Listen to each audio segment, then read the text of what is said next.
Hi, this is Bernard from Mood Patterns, and today I want to show you how to get started with the Mood Patterns app. We start with a fresh install of the app and start it for the very first time. Okay, at first it asks me about the permission to send notifications. I will allow that because Mood Patterns has sometimes if I want to prompt me to add a survey and I want to have that. So allow. So then there's an info screen which tells me that Mood Patterns collects sensitive information. It collects how you feel, where you are, who you are with, and so on and so forth. And this is pretty sensitive information from my point of view. And for that reason, this information is stored only locally on your device. And it's also encrypted so that if someone gets hold on your device, he or she cannot access it. And the app itself is protected with a PIN, which you can define similar to your banking app. So let's define the PIN. I choose a pretty simple one for demonstration purposes. You might want to have a little bit more secure one. So we have to store the PIN securely. Like I've mentioned, the data is stored only locally. There is no cloud backup or something like this. So if you lose the PIN, you cannot access the data. Okay. If you get too many pin requests, you can lower the frequency of pin requests in the settings. Okay, so now we have defined the pin and the wheel part of the app starts, and it starts with an onboarding screen, or rather a sequence of onboarding screens. And it's a great idea to read them because they tell you about what the app is about and a few hints how to use it. But since you have me anyway for this video and many of you don't read such onboarding screens, me neither to be honest, let's just skip through them. Okay, I just clicked the button behind the onboarding screen. I was too fast in clicking it away.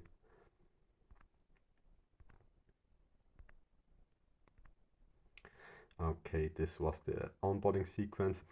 If you feel really sorry about missing the onboarding sequence, you can always replay it by clicking the question mark button in the top right. This shows the help for the specific page, and in case of the start page, it just replays the onboarding. On other pages, there is other specific help, of course. Okay, so this is the start page and we can take a survey right away. Let's do that and click take survey. We want it for now and not the past moment. I'm happy, I'm content, and I'm pretty stressed because I love programming apps. Videos are not my forte, so I'm stressed. Okay, and that's pretty much all for the default one. So there's not much information, but of course you can capture much more information with mood patterns. And this is what I'll show you next, how to set it up. For that, we go into the navigation drawer and click sampling settings. And first we add more mood scales. For that, we click mood scales. And you see we have the base scales. Those are scales included in the free tier, and other scales which are only available in the pro tier. Limiting the scales is also the only difference between the free and the paid tier. Extra information, which we will cover next, is available in either one. So in the base, in the free tier, you only have 5 scales. We will add the 2 remaining ones. Then there are also the special scales, which are predefined other scales. And there are custom scales. So if all the special scales don't match your needs, you also can define your own scales by defining your own start and ending point and color and so on and so forth. Okay, but we won't do that now. And I'm happy with that selection. So then there's also additional information. Yeah, there's place. So let's select it. It asks us about the permission to access the location. We will grant it. So adding a place during a survey becomes easier because it proposes the most likely location. Then people, those are options for who is with us, primary activity, what we are doing, secondary activity if we are doing something else, factors, this is having a headache or haven't slept too well or something like this. Nodes or rainy weather would also be a factor. Nodes, those are just written nodes. Events, this is if something big happened, like having a birthday, a promotion, or something like this. And this allows insights how the event changed how you felt, how your mood behaves. So if something big happens, it's good to capture it. Periods are quite similar to events, but with more time extent. So this is something which most likely influences how you feel, like being on vacation, having a cold, something like that. And there's also the last option, taking a photo. This could be either from the camera or from your gallery. So those are all the options available in the standard survey, which we just saw. But there are also other options, or two other options. One is sleep.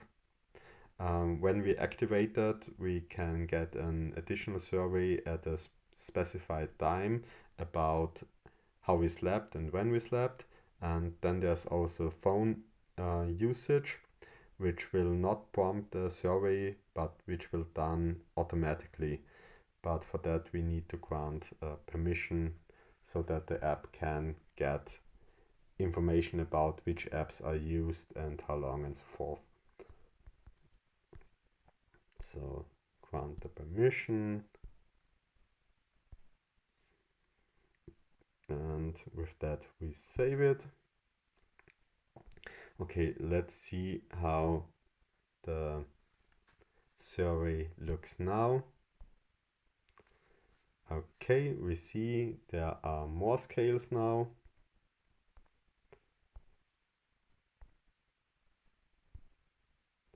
I am at home. Of course, there are not many options right here because it's a fresh install, but as you encounter new options, you can just add them by clicking the plus button. But at the moment I'm home, so this is the right one and I just go with it. What are you doing? This is the primary activity and neither of the default option works for me, so I will add one.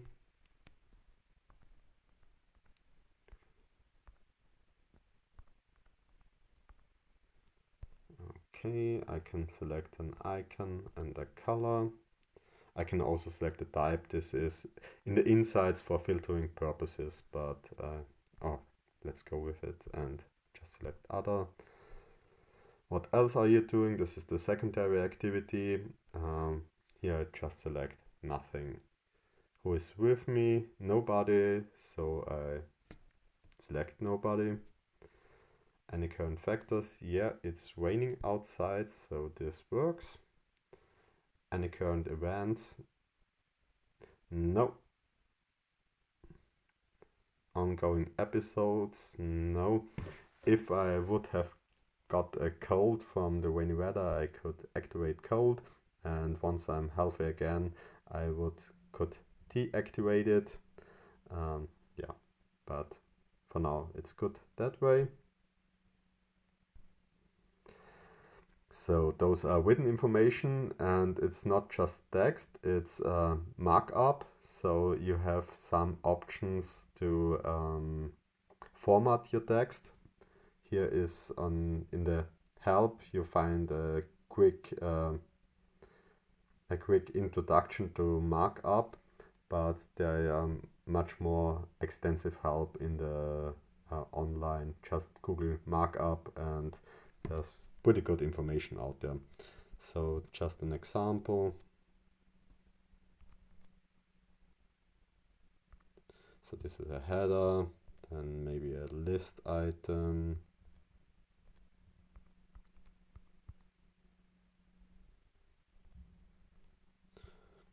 Another list item. Okay, I have a typo. Okay. And maybe some italic text.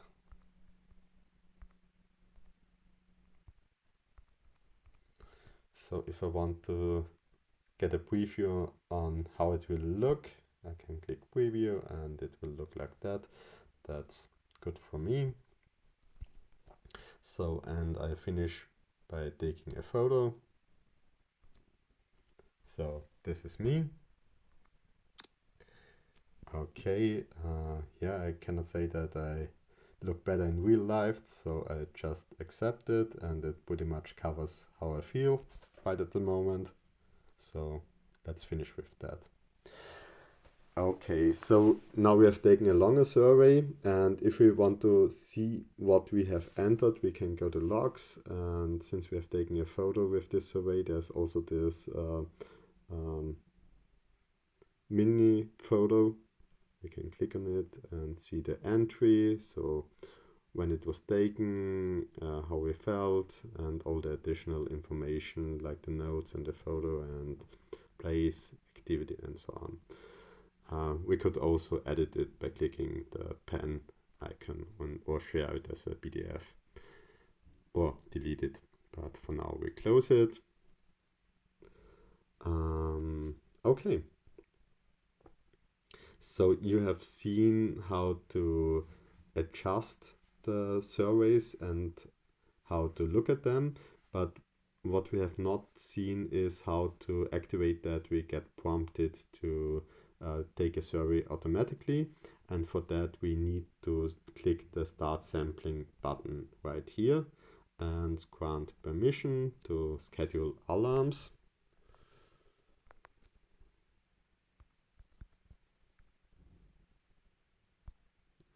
Okay.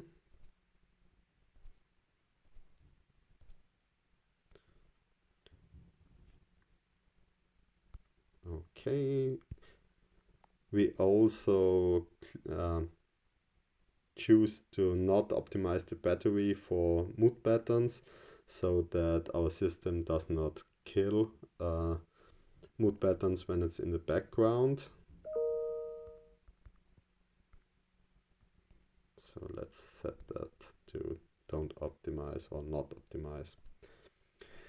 Okay, so sampling is running, and you might wonder when will we get our first survey, and for that we will have a look at the schedule.